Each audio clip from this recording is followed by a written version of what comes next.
What advice do you have for somebody trying to do the thing that you do? I try to be as blunt as possible because this sort of cliche, like just follow your dreams and don't give up, like 100% don't give up if this is your dream.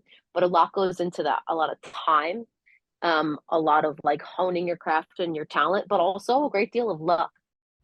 That's Sammy Rae, lead vocalist for eight-piece band Sammy Rae and the Friends, who will be performing at Stubbs on March 5th. Good Morning Longhorns has an exclusive interview. In a previous interview, you've talked about growing up in a small town and really embracing your nature. You were always being outside. Does nature still play a role in your creative process as a songwriter? Every time it's time to make new music, this band gets together and goes on writing retreat somewhere in the woods, and we go hide. And that's how we do all of our arranging and kind of like full band writing. It's just literally not something that we can do in the city. Besides the nature aspect, you've also said you were really early introduced into the Rolling Stones, Fleetwood Mac, Bruce Springsteen, other classic rock. Do you look towards other artists in this time?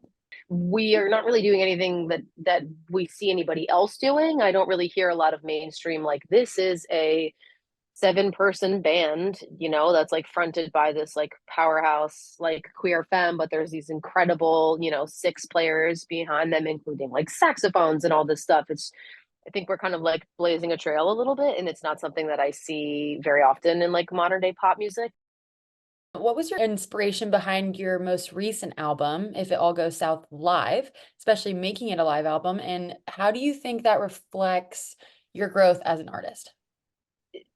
There's a really special sort of energy that happens in the room at our shows that is in part by what we do when we're playing off each other live on stage, but also in part due to the energy that the audience is giving us and the sort of audience that we attract, and how they fill that space with like their like love and their energy, and they're all friends. They become friends with each other. It's really nice. And it was time for us to try to make something that the audience at home, if they couldn't access the show, could stream and listen to and catch that vibe. What's your favorite part about performing live? Performing live is an exchange of energy, right? So we can do this all day, every day in an empty room. But when people come and fill that room and they're buying tickets and also they're like catching the vibe and spreading the word to their friends and encouraging other people to kind of jump on the friends vibe and see what it's about, that's the thing that helps us grow. That's the thing that facilitates the seven of us in our crew like living a dream, like living out our dreams in real time and living on this tour bus and playing all over the world. It's because people show up to the shows.